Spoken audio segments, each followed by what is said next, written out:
मीरपुर नाम के शहर में तेजस अपनी पत्नी नीरू के साथ रहता था। पति पत्नी दोनों ही नौकरी करते थे। एक दिन तेजस गांव अपनी माँ के पास फोन करता है।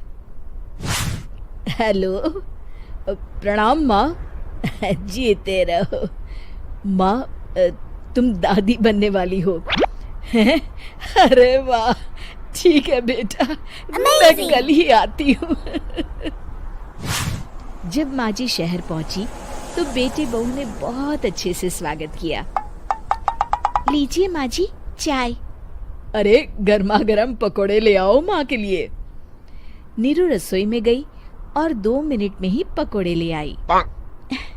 जी ये लीजिए। बहू, जादू से बनाए हैं क्या? अभी तो रसोई में गई थी। यम्मी। माँ जी, शीला रसोई में पकोड़े तल रही है, मैं बस लेकर आई। हे भगवान, मेरा धर्म भ्रष्ट कर दिया तूने। अब तो दूसरे दिन, माँ जी मैंने नाश्ता बना दिया है, ऑफिस जा रही हूँ। पर अभी तो घर का सारा काम पड़ा है। शीला आती ही होगी, झाड़ू पोछा बर्तन कपड़े वो सब कर लेगी। हमारे जमाने में घर का सारा काम हम ही करते थे। जी माँ जी, आप बहुत होशियार हैं, मैं घर ऑफिस दोनों नहीं संभाल पाती। तो जरूरत क्या है घर से बाहर जाकर चाकरी करने की? वैसे भी घर का काम खुद करने से घर में बरकत आती है, समझी? पर माँ जी, पर वर कुछ नहीं, इस महीने की पगार मिले फिर ऑफिस बंद। हाँ।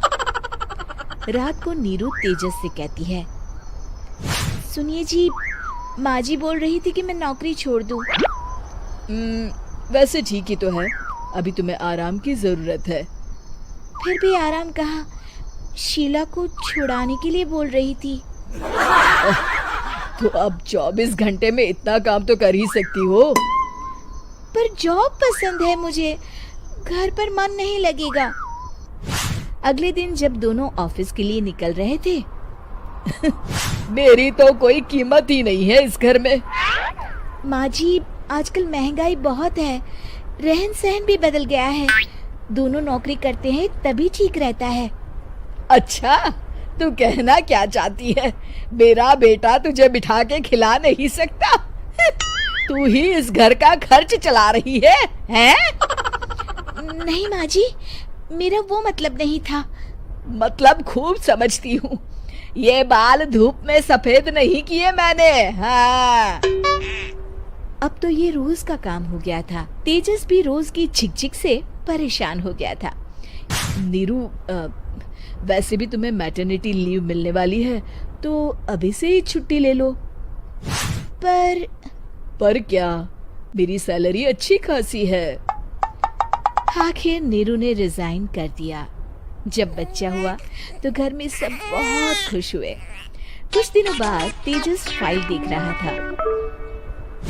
क्या हुआ तेजस, कुछ परेशान लग रहे हो? हाँ, वो हमारी जितनी सेविंग्स थी वो तो हॉस्पिटल में और छठी के फंक्शन में खत्म हो गई है नीरू। और अभी वैसे मंदी चल रही है तो मैं बोल रही थी कल मुन्ना को हेपेटाइटिस का टीका लगवाना है। नीरू, क्या पोस्टपोन नहीं कर सकते? नहीं जी, बिल्कुल नहीं। अब तेजस को समझ में आ रहा था कि उससे गलती हुई है। पैसों की कमी का असर घर के माहौल पर भी पड़ रहा था। अगले दिन, बेटा मेरा चश्मा और ये दवाइयाँ ले आना, पर्चा देते हुए माँ जी ने कहा। जी। तेजस, मुन्ना के लिए दूध का डिब्बा और डायपर भी ले आना, और ये किराने के सामान की लिस्ट है, इसे भी लाना है। तेजस गुस्से में लिस्ट मरोड़कर फेंकता है और चिल्लाता है, पैसे क्या पेड़ पर उगते हैं? ये ले आना, वो ले आना। अरे पर ये जरूरत का सामान ही है। वो गुस्से में बिना कुछ कहे ऑफिस चला गया। अरे लंच तो ले जाइए।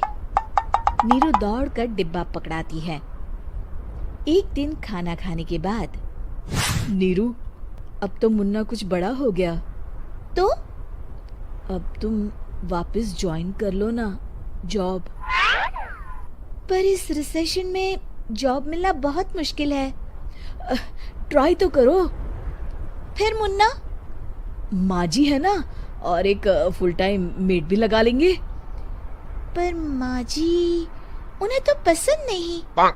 तभी माँ जी वहाँ आ जाती है और प्यार से नीरू के सर पर हाथ फेरते हुए बोलती है, अब मेरी समझ में आ गया बहू, पहले के और अब के समय में अंतर है।